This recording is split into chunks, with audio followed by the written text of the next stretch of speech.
in front of a live virtual audience on the Duck Pond. Tuesday nights, 9 p.m. Eastern, live. Malliard.com, Malliard.com. One more thing before we start. Let me turn it over to my friend that you may know from Ancient Aliens and The Curse of Oak Island and many other things, Robert Clotworthy. On the Malliard Report, the views, thoughts, and opinions expressed on the show are solely those of the hosts and guests, and not necessarily of Evergreen Podcasts, KillerPodcast.com, sponsor or affiliate, or any other individual or group. On the Malliard Report, the views, thoughts, and opinions expressed in the show are solely those of the hosts and guests, and not necessarily of Evergreen Podcast, KillerPodcast.com, sponsor or affiliate, or any other individual or group. Good evening. I hope everybody's well. Let's get into this ad read here. Three strangers moving in different directions find themselves in a small town in the middle of Ohio. A force reeling them in like a needle drawn on a compass to the north, powerless to stray away from the impending convergence. They must take a stand in the battle versus good, or in the battle of good and evil. But what happens when the worst evil wears the face of good? Life of Blood is macabre tale of freedom, love, and being human. A must-read novel from Daniel Beltz, coming out February 6th. He'll be on the Malliard Report in February as well, so be looking forward to hearing more about that. My guest tonight is Dr. Gregory Shushan, is the leading authority in near-death experiences and afterlife across cultures throughout history. Gregory is the author of numerous books, but including the most recent one, The Next World of Extraordinary Experiences of the Afterlife. I'm not even going to read. You've got so many degrees here. They're listed for me to read to you, but I feel like this. When I said he is the leading authority, he's got 4 or 5 degrees here. I'm just going to welcome you to the program. Gregory, how are you doing tonight? I'm good, thanks, Jim. How are you? Thanks for having me on. Man, where did you come up for air getting all these degrees? Well, yeah, good question. No, I've been lucky. I've kind of found this really interesting area of research to pursue, and just kind of knuckled down and did it one after another. So we've been going back and forth about the frame of the interview and how this all goes, but I want to make sure we talk about the book first, and then we're going to obviously dive into all this content, the content and the subject matter. So tell me about the Next World, Extraordinary Experiences of the Afterlife. Let's get there first. Okay.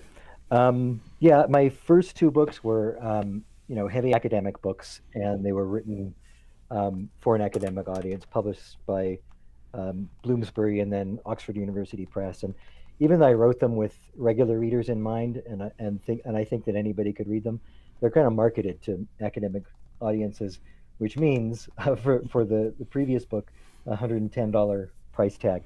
So a lot of people are interested in near-death experiences, and when people hear about that there's historical and cross-cultural examples of them, they want to read more and learn about it. So I got tired of people saying, yeah, but you can't buy my book because it's $110. So I thought I'd write like an accessible synthesis of it, looking at the idea from all different kinds of cultures and religions and different kinds of histories around the world, that was not only accessible to people as far as the academic language and everything goes, but price-wise as well. It's like an enormously priced paperback.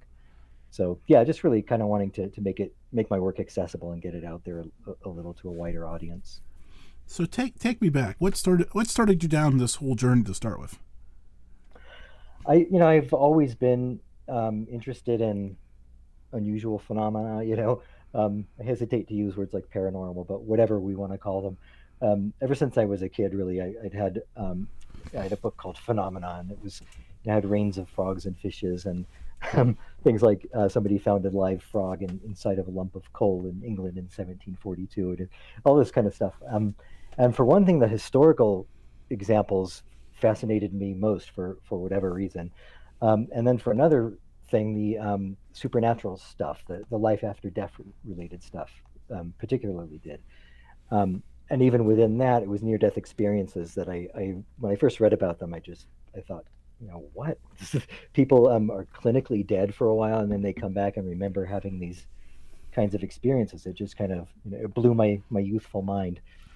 But but then later on, I didn't pursue it academically or professionally or anything. I just kind of lodged it away in the back of my mind. But when I was doing my first degree, which was actually in Egyptian archaeology, I was reading afterlife texts like the Book of the Dead and the coffin texts and pyramid texts, and just started kind of noticing that there were a lot of similarities between what the ancient Egyptians believed happened in the afterlife and happened when somebody died and went there, in comparison to the near-death experience. So, for example, leaving the body, entering darkness, coming out into a realm of light, meeting a being of light who assists you in your evaluation of your previous life, even a strange kind of encounter with a person's own corpse, because it was a sort of symbolic version of this in ancient Egypt, where the dead person is associated with the god Osiris, who's the god of the underworld, and part of the afterlife journey involves encountering the corpse of Osiris in the other realm, and that realization that that corpse is basically one and the same as your dead body on Earth is what enables the spirit to proceed into the next level of the afterlife. And obviously the being of light is the sun god, Re. So it's all kind of symbolically expressed themes of near-death experiences. At least that's how I kind of interpreted it at the time. So I've got to ask this question because I'm morbid, I guess. So Sure. the spirit has to encounter the body. So we're leaving the bodies lay around so the spirit can find them? Yeah, so when contemporary NDEs, the kind that most people are aware of, people often describe that they rise out of the body in the operating room after they've had a heart attack, or in the street after they've been hit by a car or whatever, and they look down and they see their dead body lying there, and they think, well, they think two things. One of them is, oh my God, I'm outside of my body. I must be still alive, but I've survived my consciousness has survived the death of my physical body. So there's that realization, which then, allows them to accept the reality of what's happening to them. But then there's the other feeling of like, what is that horrid alien thing there? I do not want to get back into it. And that kind of inspires them to proceed into whatever afterlife experience they're going to have. And so that was kind of symbolically expressed in the ancient Egyptian texts, I think. It's fascinating to think about that they had a mechanism to even describe that, because we're having a hard time talking about it now. Let alone... Yeah. Yeah, I mean, I should say that, on some level, this is my interpretation in light of near-death experience, because the ancient Egyptians didn't have texts where they said, this guy Imhotep or whatever died last week and he came back to life and this is what he told us. They just didn't use writing for like these kinds of personal narratives or journalism or whatever. So it's kind of speculative. And partly because of that, I wanted to do a comparison of afterlife beliefs in different ancient civilizations. So I compared ancient Egyptian to ancient India, Mesopotamia, China, and Aztec and Mayan Mesoamerican cultures. So most of them actually had some kind of references to near-death experiences, showing that they at least knew about them. A few of them, especially China, there's one from Mesopotamia, one from Mesoamerica. They actually had these kind of supposedly documentary accounts of NDEs, which kind of suggested to me that their afterlife beliefs were at least to some extent influenced by them, if not totally inspired by them.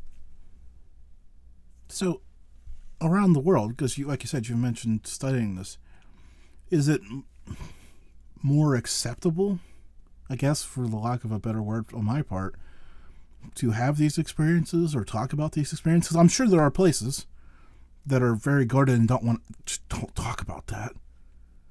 For sure, yeah. In fact, America in the 21st century is one of them. I mean, Western contemporary society is pretty, has a real death phobia. People are weirded out by the subject still. And a lot of people who have NDEs even now are afraid to talk about them because people are going to think that they're crazy or woo-woo new age weirdos or whatever. So they just keep it to themselves. But yeah, I think in a lot of other cultures throughout history and even in modern times, near-death experiences are greeted in a much more open and accepting sort of way, and they're I wouldn't say they're normal. They're not a normalized thing. They're always seen as extraordinary and amazing and wonderful, um, but they're yeah, treated as a more positive sort of thing, and people are believed. I think that's the essential point to make, that people would actually be believed when they came back and talked about these things.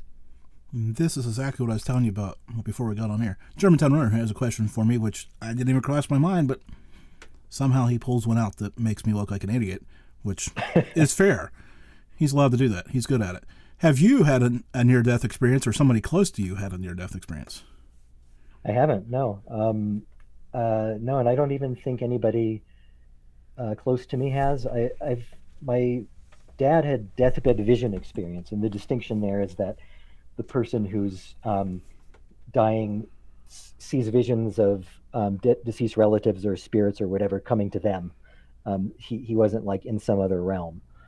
So that was an interesting and unusual experience, because he had what they call terminal lucidity, where he was essentially in a coma for something like 12 days, and he hadn't, obviously been communicative.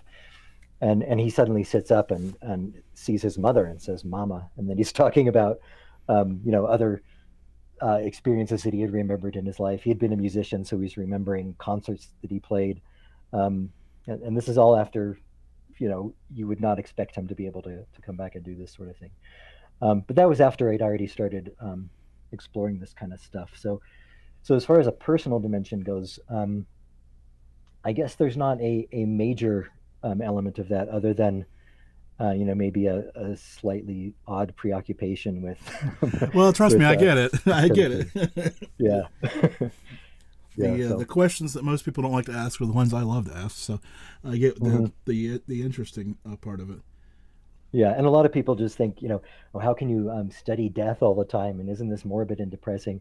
And to me, it's not at all, because it's not studying, I don't know, the morphology of corpse decay. I was going to say, there are a lot more death things that I could think of that would be less sunshine and rainbows, I guess. Yeah. So, and because of the fact that it's cross-cultural, it's always, kind of re-inspiring my interest in it, because there's always a new culture to learn about, what they think about death and the afterlife and NDEs, and because of the fact that NDEs have been, it's almost like this hidden undercurrent throughout history.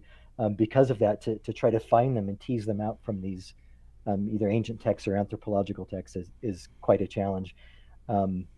They weren't even named until 1975 with Raymond Moody. He came up with the term near-death experience, and before that, most cultures didn't have any word for them. So it's just kind of searching out accounts of people who died and came back to life, and searching for keywords in that way. Which has to be frustrating, because I'm sure everybody has their own verbiage for that. Exactly. Yeah. So, and one account might say return to the body, and the other one might say left the body, or whatever. So even searching for keywords can be pretty. Oh, you still there? Because we got a loud. Yeah. Okay, we had a pop there. I wasn't sure, because sometimes you start hearing noises, and well, only bad things happen. So, talk to me about this research process, not problem. Well, I guess it is a problem, but we kind of cleared it up. How do you get your hands on the materials to even start thinking about doing all this stuff? I know the internet's great, but I'm sure it's only a small percentage.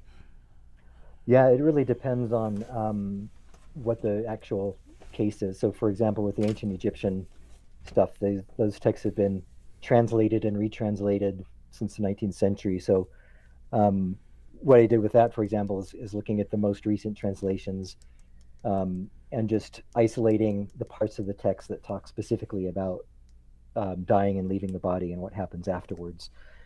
And I sort of did that with all the other ancient stuff. A lot of that was, in some sense, I wouldn't say easier, but fairly straightforward, because just finding their beliefs in an afterlife, and then is the main difficulty. And then once you found that, just kind of teasing it out. But for the ancient Indian texts, it was difficult because there are references to near-death experiences in medical texts, for example. In ancient China, there's references in like historical documentary texts that had political purposes. Like they would say that this particular general died and went to the other world, and he met the Shangdi, the creator of heaven, and this deity basically sanctioned his rule back on Earth. So they would use it for these kind of political purposes.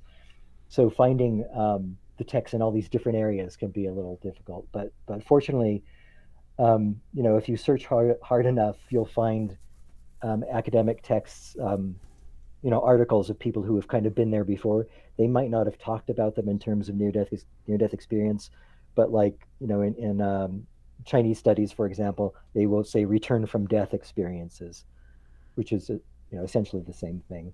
Oh, it's close enough that you could figure it out. Yeah, exactly. Yeah. And then from there, it's just a matter of looking at their sources and seeing if there are translations and hunting those down. And that's part of the difficulty is there's I'm sure tons and tons of stuff out there that hasn't been translated. So with all the NDEs around the world that I have found, I don't even want to think about how many more I haven't, just from not having not being able to speak 15 or 20 languages. Oh, that's going to be frustrating. No, you'll get there. No, but you mentioned the indigenous, and I'm thinking about all the tribes from Maine down to Florida, and right. As they spread out across the West, and they're different. I mean, wildly different beliefs, and mm-hmm. their lack of, I'll say it this way: the promotion of oral storytelling, the handing down of stories orally. So I can't imagine how much stuff just was lost that way. And then what you're trying to find is kind of would be the last thing they'd write down, I'd imagine. Yeah, well, that's where the fortunate but also unfortunate thing of missionaries comes in, because missionaries did, as probably everybody knows, they didn't do a lot of good for the Native American population, for example, and neither did the early explorers who came in. But because part of their agenda was to convert Native American peoples, they needed to understand what their afterlife beliefs were. So, despite what they thought about them, they, in a lot of cases, actually did record examples of, Native American afterlife beliefs. And often this included the Native American people saying, so the missionary would say, what do you believe about the afterlife? And they would give a whole description of it. And then the missionary would say, and how did you come across this ridiculous information? Because they were always, very hostile and critical to them. And the Native Americans would say, this particular person 3 years ago died on this date and came back to life and told us, and that's exactly how we know. So what's interesting about that is that even though the missionaries were trying to use their information against them, it often had the opposite effect. And the Native Americans would say, we actually don't believe your description of hell because our people have been there and we have firsthand experience of it. So what you're telling us is some guy who lived how many tens of thousand miles away in a culture that we know nothing about, and you're trying to tell us that has more bearing on reality than our beliefs. So it was this prioritizing of personal experience within their culture over the foreign Christian ideas, which I think is really interesting. I'm just sitting here fascinated by the thoughts of trying to do that. Convert. Mm-hmm. I mean, just anybody who has never, who's lived in a bubble, for the lack of a better explanation for the time period we have here. Somebody new comes in and tells them whatever they're doing is wrong, but they have no context to base their decision off. What's worked for them for the last thousands of years, and some guy comes in and says, you're not doing that right. You're not believing right, which is even harder for me to believe. Yeah. It's just... Yeah, and especially when, like I said, they've got people who actually say that they went there, and the people who are alive, who are around them, saw that person apparently die, and then saw them come back to life, which in itself is going to be a miracle. So obviously they're going to listen to that person and take seriously what they say, because coming back to life isn't a daily occurrence.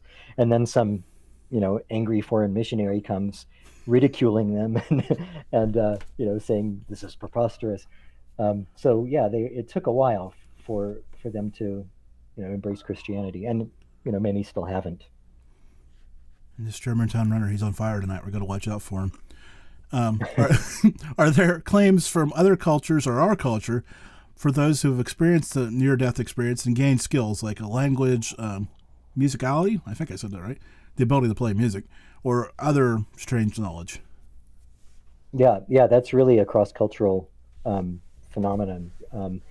In fact, there was an interesting one from medieval Europe. I think it was English, may have been French. Sorry, I have tons of these in my head.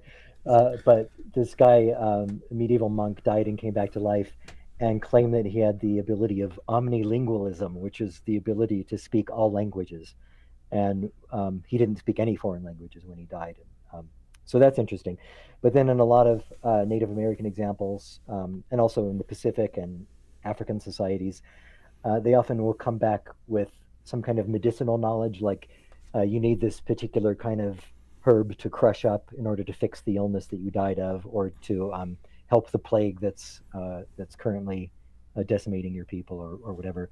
So it's often some kind of new knowledge or some kind of new ritual. The ghost dance is a lot of people have heard of this. It's a Native American ritual dance that people did to kind of commune with spirits in the other world.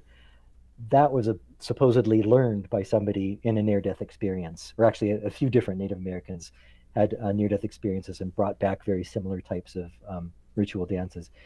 And that was intended basically for them to bring on the experience in anybody. So it was, democratizing the afterlife. Whoever wanted to do this dance, which involves sometimes drug use or dancing to the point of exhaustion, and you collapse with the idea in your mind that you're going to have an NDE-like experience.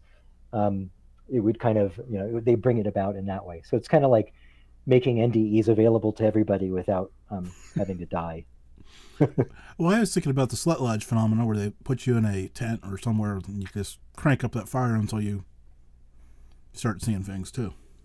Yeah, absolutely. And that's actually, going back to the idea about some cultures not being friendly to NDEs, there's a really interesting contrast between a lot of the Native American cultures and a lot of the African cultures.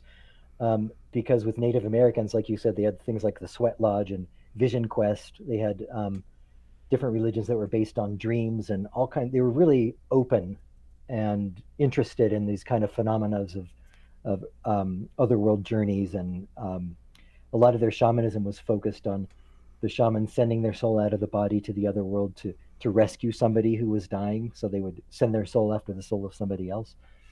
So they were open to it. So when NDEs came along, they would be, pretty friendly to the person who had it, and they would listen to what they had to say.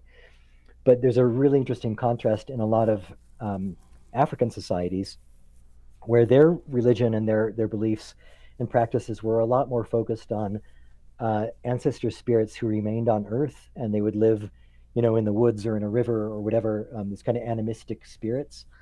And sometimes they get angry and cause mischief, and they could be malevolent, or they could be benevolent. So the kind of religion was built around placating these spirits or keeping them at bay, depending on the situation.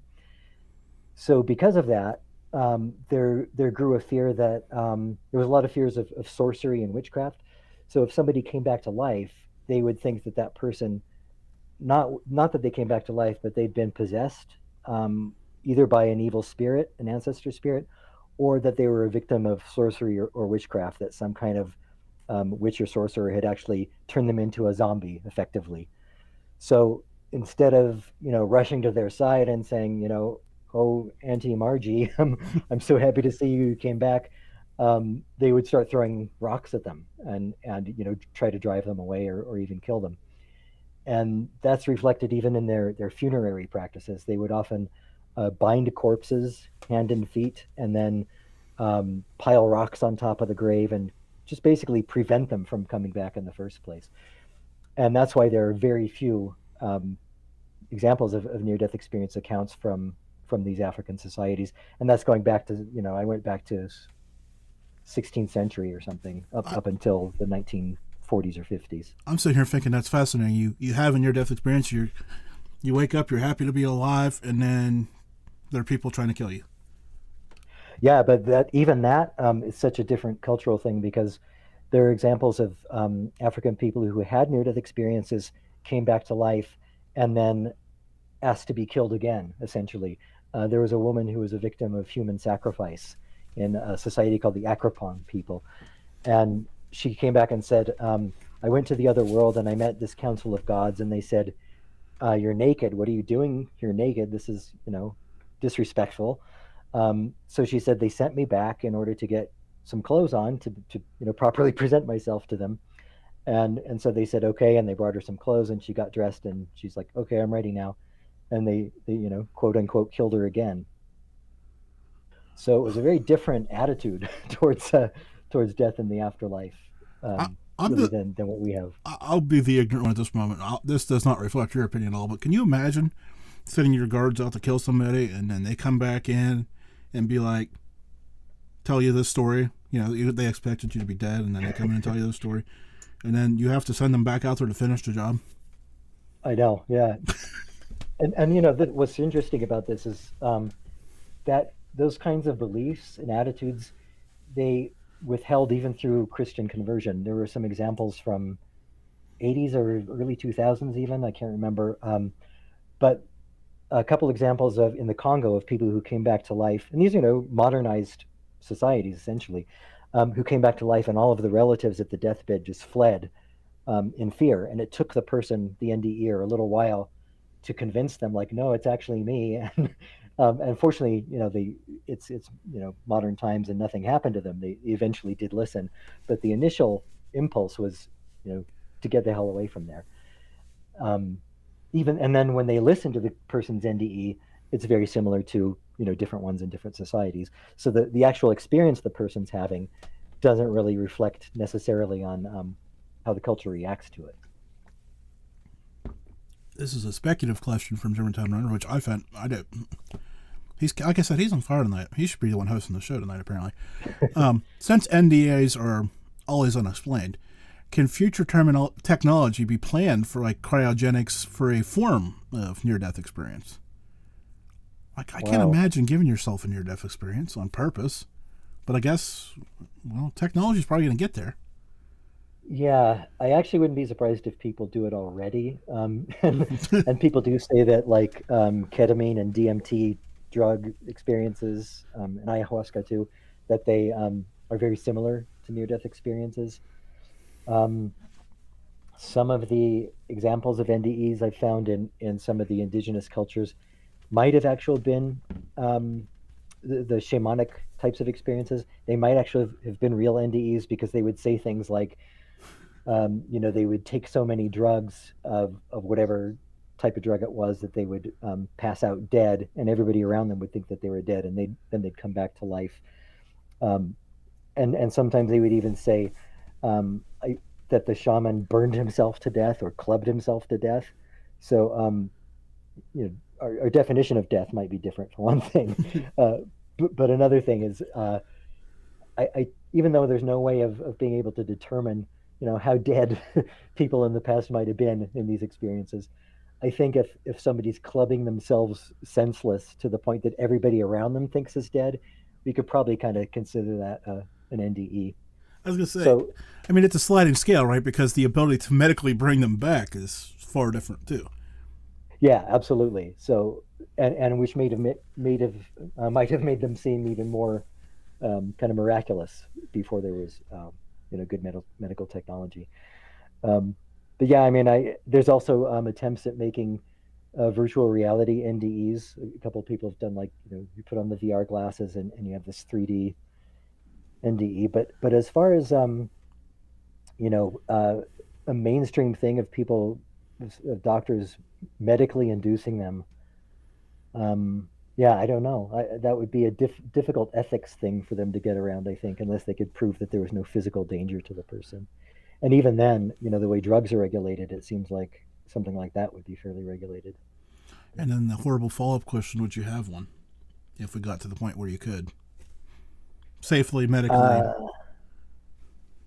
I probably would if it was safe, but there would be a big part of me thinking, I know this is artificially induced, and therefore I don't know if this is a real experience or if it's more like just a drug experience. And that's where I have a little bit of skepticism about the drug experience NDE equation, um, because just because a ketamine trip or whatever can be very similar to an NDE, it doesn't mean that it's actually fundamentally the same thing or even anything like it.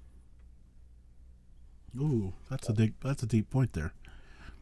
Because I mean, we've all, well, I guess we all, I can't say that. Several of us, is that fair? Have had those drunken visions, right, where we've had a little too much to drink, and right. So, which we normally don't have. I've done, I've done, psilocybin and psychedelics in the past, when I was younger, and there was, even if I was seeing, I don't know, whatever, God in the moon, part of me knew that, no, I'm just tripping, and I knew that it wasn't really real. So I think if,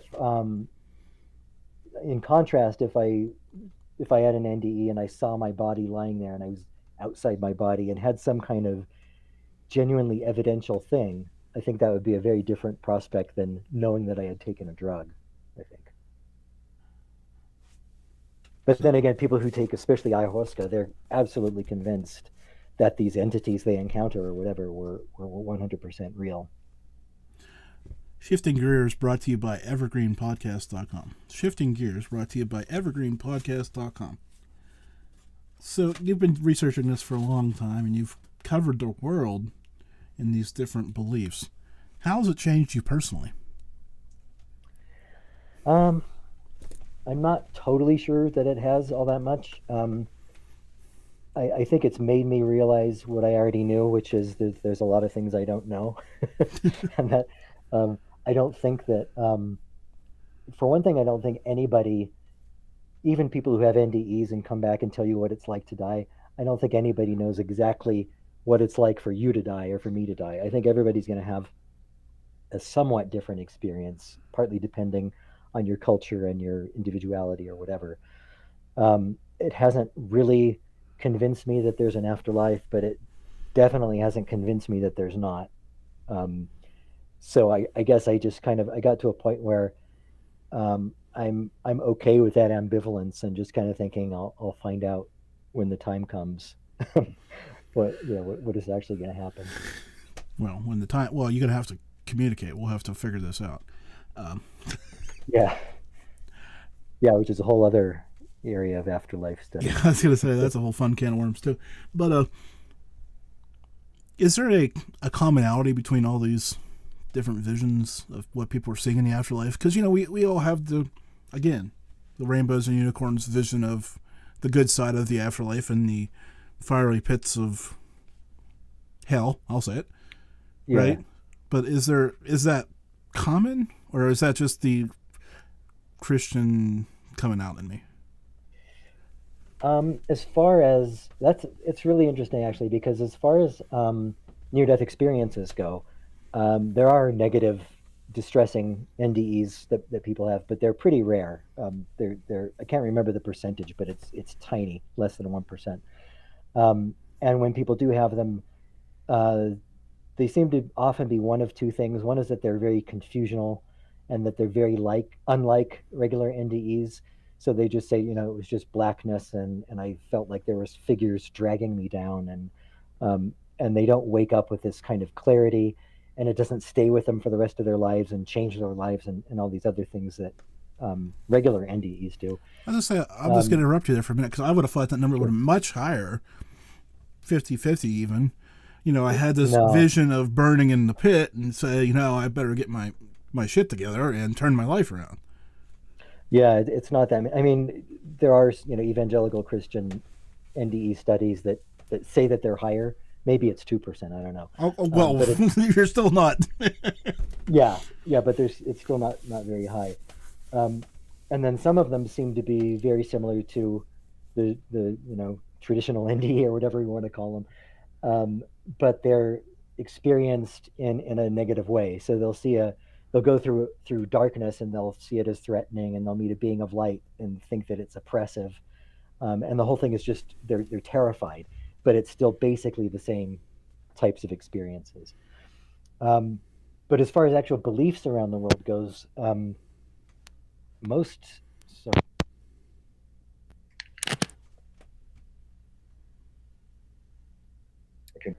okay. Yeah, most cultures around the world do have some kind of judgment or negative and positive afterlife beliefs.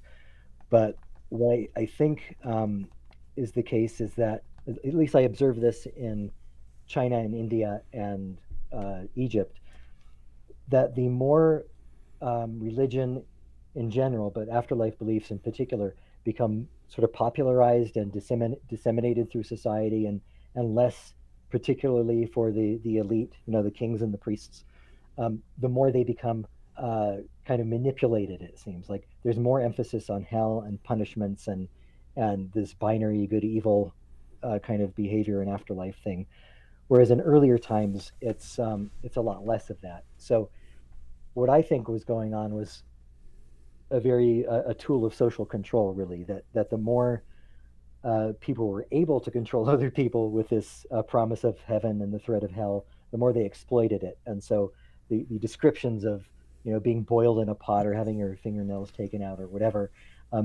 become almost lovingly described in some of these later Chinese and Indian and Egyptian texts, when they just didn't really exist earlier on.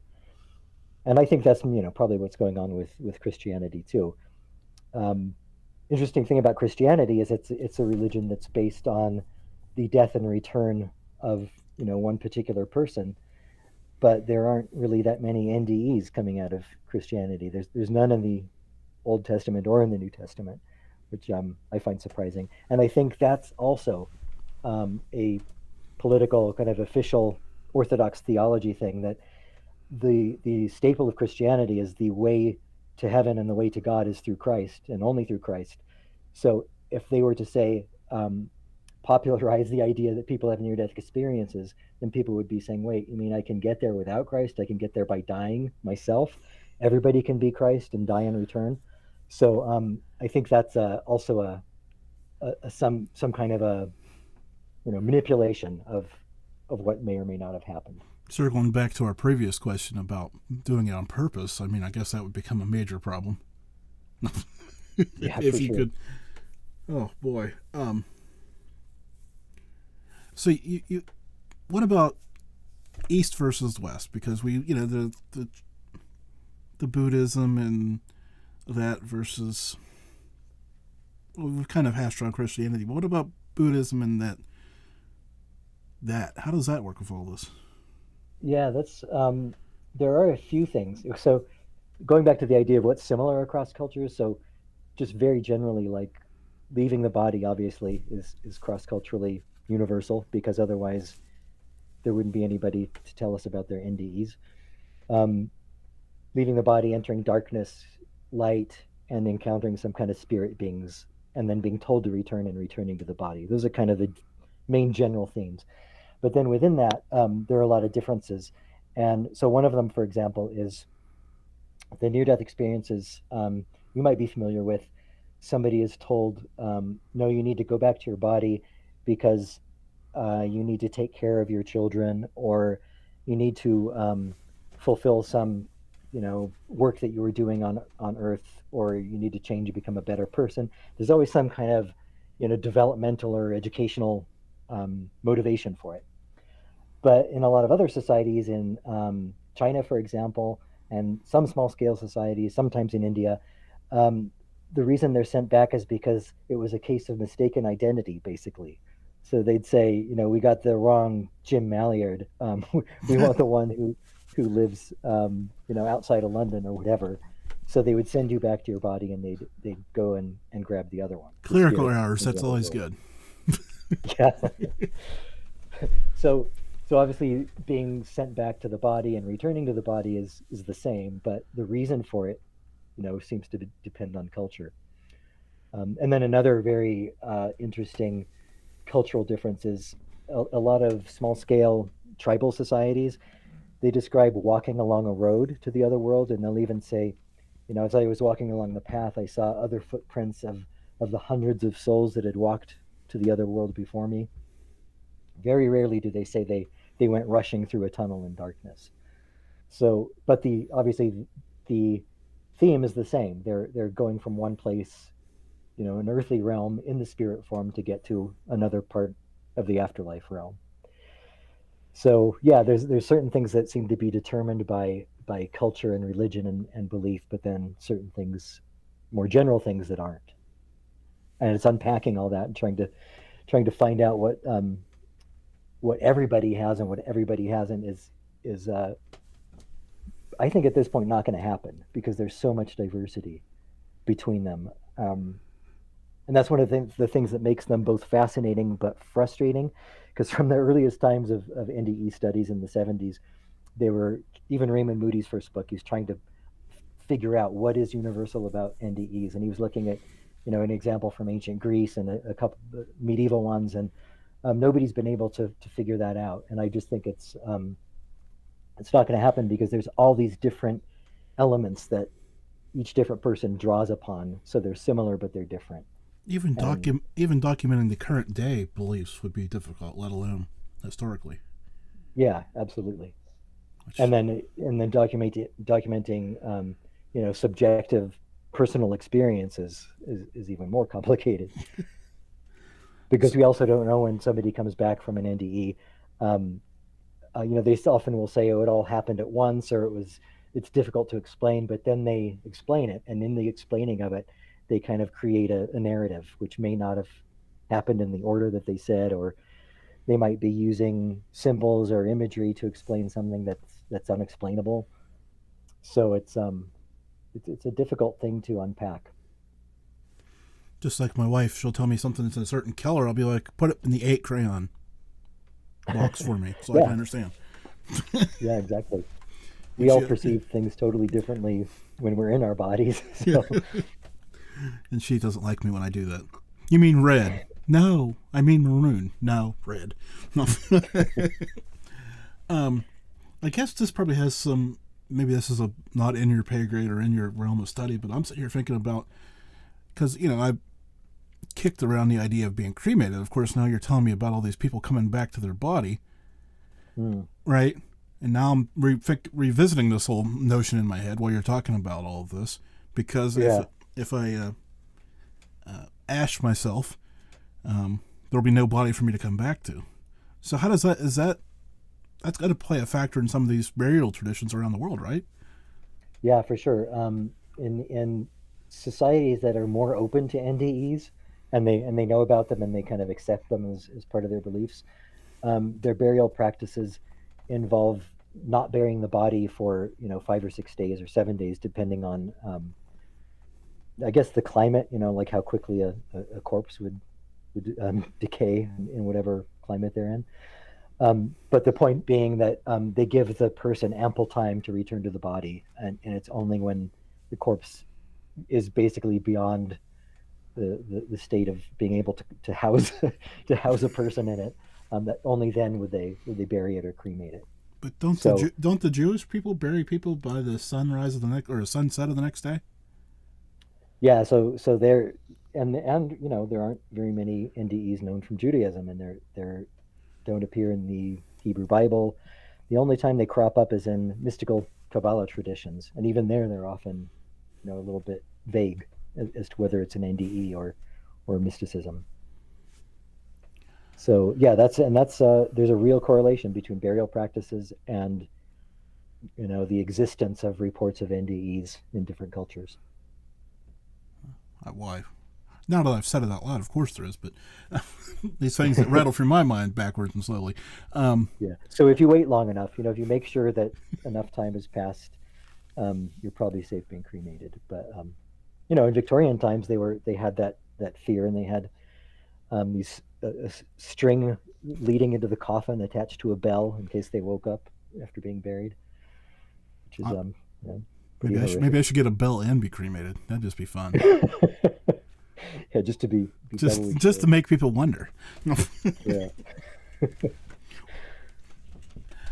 So you've been doing this research for years. Is there one particular thing that you just, anytime you talk about the stuff that never gets brought up, but you just always love talking about?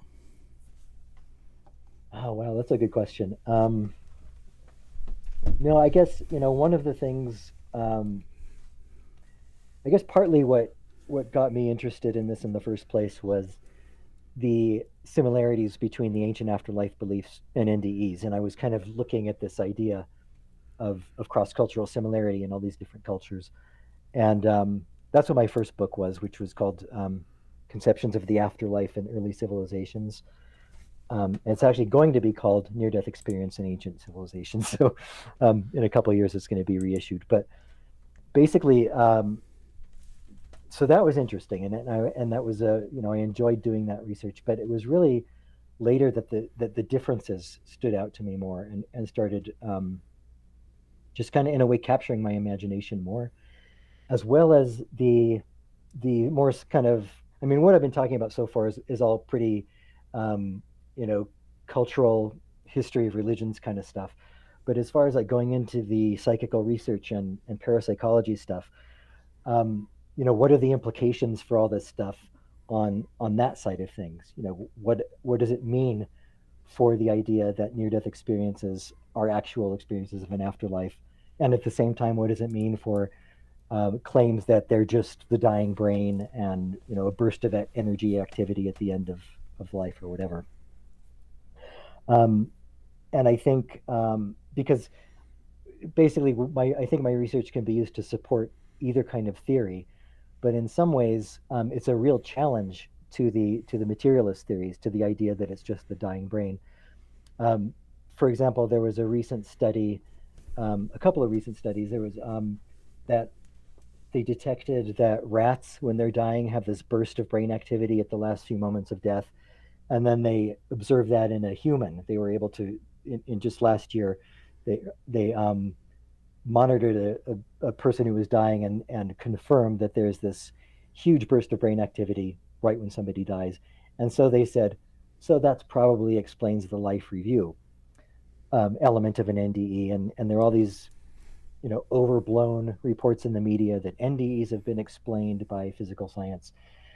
But the issue there is that they're only looking at the popular conception, the Western popular conception of Western NDEs.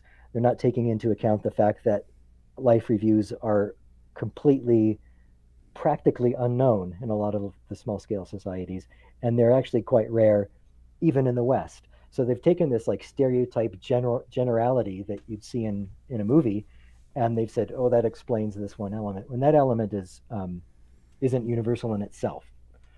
So in other words, they're saying a universal brain-based function explains this universal near-death experience thing, but the near-death experience thing isn't universal to begin with. Well, I'm sitting here thinking, okay, so you have your replay of life version of a near-death experience, or your death experience, if you were, versus the people that visit the afterlife. Well, that's two different trains on two different tracks. Right. And if the person comes back and has one without the other, either or, that still doesn't explain the one. Exactly. Yeah. So you can't. So any kind of physiological explanation that they've so far come up with isn't holding water. I'm not saying that they won't come up with one that does, but so far they haven't. But then by the same token, you could say that the similarities that do exist cross-culturally show that it's some kind of maybe cognitive function of the brain, maybe not a totally physical thing, but just the way our cognitive mechanisms work, and that then it's overlaid with the particular cultural stuff. Like there's a neuroscientist researcher, Jesse Baring, who demonstrated that very, very young children who basically had no religion, and this is in the West, in England and in America, that they intuitively believed in an afterlife even before they had even been taught about it. They would give them a puppet show where a lizard puppet is killed by another puppet, and they'd say, what happened to that puppet? And none of them would just say, oh, he's dead, and in the ground they'd say, he went to see his mother, or whatever. They would make up some scenario to show that puppet somehow had an afterlife. So for whatever reason, we seem to be intuitively, we're hardwired to believe in an afterlife, which is in itself pretty interesting. I was going to say, of all the things you've said tonight, I think that one. Maybe. I don't want to downplay the rest of it, but we're 15 minutes in, and that's kind of the first time you've kind of left me go, oh, wait a second. Yeah, and so then if we're primed to believe in an afterlife, then when people have NDEs and come back, we're sort of primed to accept what they say about it and accept that what they said, really was an experience of an afterlife. And the same goes with, mediumship stuff and reincarnation, which I also talk about in the new book. It's a similar kind of, there's an intuitive thing to be open about it. And even skeptical scientists, they wouldn't be researching it and trying to disprove it if they weren't interested in it. So, yeah, you've got to believe enough to want to disprove it, that there's something there, because you're trying to disprove it, which is always fascinating to me. Well, it also makes me wonder what children know or believe, or however you want to frame that we kind of learn out of them by teaching them all the stuff we know. Yeah, and especially, there's a lot of cases of, you probably have knowledge of some of these children who remember past lives, who, from the age of 2 or even younger, they start saying, I want to go see my other mommy in this other country or other city or whatever. And these have been investigated by psychiatrists and other types of investigators, and some of them have been able to match up the personality that the kid is talking about, their past personality, to an actual person who historically lived. And the kid will be able to give directions to the house and talk about, they'll meet relations that they used to have, relatives, and know about their work and how the person died and all this other stuff. And that's really difficult to explain in, in scientific terms. Either it's being made up, or there really is reincarnation, or the kid is picking up some kind of, psychic consciousness residue out in the universe that's totally unexplainable. But it's it's unusual stuff, and to my mind hasn't been, again, totally proven or totally disproven. It's fascinating stuff. So, okay, what advice would you give somebody who is headed down a spiritual, I'll just keep it broad, based of research? I would say a couple things. I guess it depends on, if they're within a university kind of setting.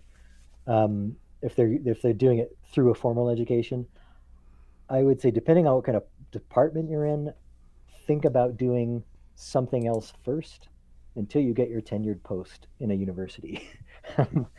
If you are trying to apply for a university lectureship or something, and you have near-death experience and mediumship and spiritualism and stuff like appearing that. On the Malliard Report. No. It might not do you any favors. So I would say consider